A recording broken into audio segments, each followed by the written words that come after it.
Hi, this is Todd from True North Outdoor, and today I'm going to be covering 5 ways you can stretch your snow removal budget.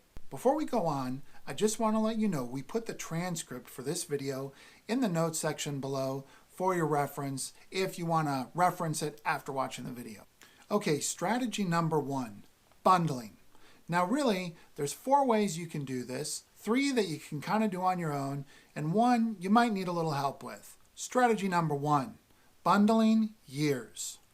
So one of the things, it might be hard to remember now that we're in the middle of the coronavirus recession, is that leading up to this, we had 3 years in a row of price increases because of rising labor costs and rising salt price costs. One way that a multi-year contract can help you is if you can just get the vendor to lock in their price or lock in the maximum amount that they'll raise the price over the 3 years. The second thing that you can do is you can try and actually get some concessions by offering a multi-year contract. Usually this would be concessions in the first year, but don't put any limits on it. My suggestion would be offer both ways. Have them bid it as a standalone and have them bid it as a multi-year and see what you can get. The second thing you can do is bundle services. Now most companies that do snow removal also do landscape maintenance. And so you might be better off if you bid your snow and your landscaping together and ask the vendor what they might offer you on the landscaping side if they get the snow side, or vice versa. In our case, in times past, we've offered them a rebate on years where their snow removal expenses were above average to go towards doing an upgrade on their landscape maintenance. The third bundle you can do is if you're managing multiple sites.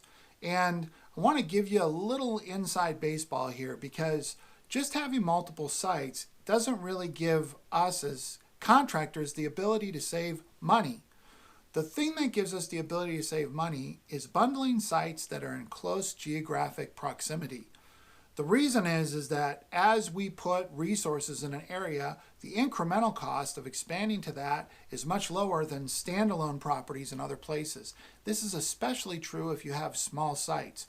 Concentrating them together often will let you get better pricing. And that leads me to bundle number 4, which is joining with your neighbors to bundle. You might not have multiple properties, but you might have properties right around you that if you agreed to work together to bid out your snow removal and get it serviced, you could actually collectively lower your price. That's one of those things that you might need a little help with, but if you're interested in doing that, let us know and we'll see if we can help you group your service together with some neighbors to drive your costs down. All right, strategy number 2, revisit your scope of work. Now there's a good chance either your scope of work is sort of a cookie cutter scope for every site you have, or when you created this scope, you were thinking about trying to achieve the highest level of service. But you need to rethink about your scope if your goal is to save money. There's 2 good examples. The first one is where do you want the snow to be piled? You see, the further away that the contractor has to move the snow, it gets progressively more expensive. This is from what I call the snowman effect. We've all started to make a snowman with a little snowball, and then as we've rolled it, it gets bigger and bigger, until finally at the end, you need multiple people just to make a single rotation. That's exactly what happens when the contractor has to carry the snow a long distance. See, they're not just carrying that snow, but they have to carry that and all the snow that's in between them and the obstacle. So what ends up happening is they create these large piles of snow, and they have to start making smaller and smaller passes of the snow to get it to the furthest end. So a good way to save money is try and find ways to put the snow that are as close as possible to its point of origin. The second thing to think about is de-icer choices. Now, you might stipulate that people use magnesium chloride or calcium chloride on your sidewalks. Make sure you understand why. You see, there's no really good evidence that points to those de-icers being any less hard on concrete than regular rock salt. Someplace where it might make sense is if you have a high value landscape that you're trying to protect, those tend to be less damaging to those. But be sure you understand why you're stipulating that, because alternate de-icing materials that aren't rock salt based are actually substantially more expensive. Strategy number 3. Accounting for service level variance. Unless your entire site is open 24/7, 365, you should think about breaking your site up into different service levels. For instance, your site might be open over the weekend or overnight, but do you need to service the entire thing? Every parking lot, every drive lane, every sidewalk. Consider having one set of plans for the weekend and one set of plans for the weekday.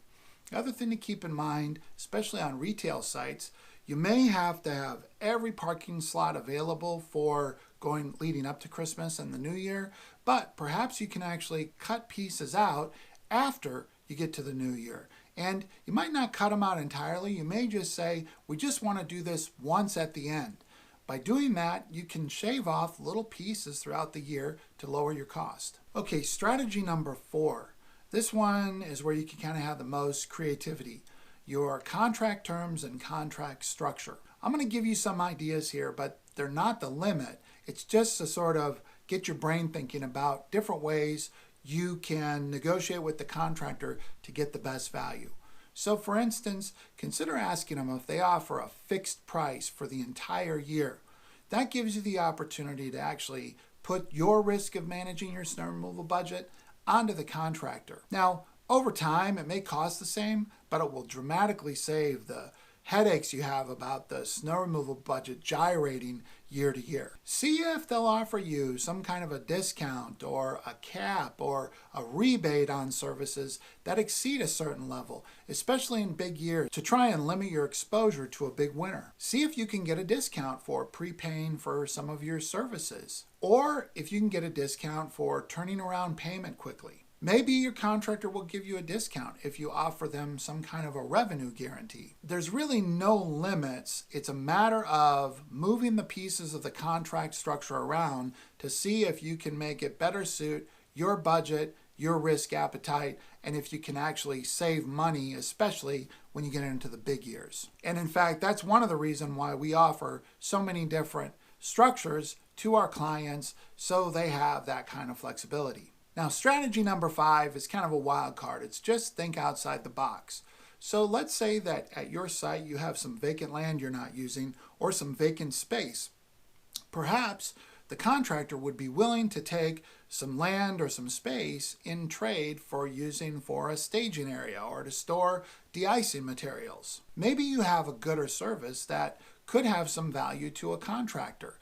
You could be a restaurant, you could be a retailer, you might be able to create digital content or do other things that the contractor might find interesting for using in their business. So if you can do that, you can maybe do some kind of trade. Another thing to think about is if you have a little extra labor around, you might actually be able to insource your sidewalks. This is especially true for small properties.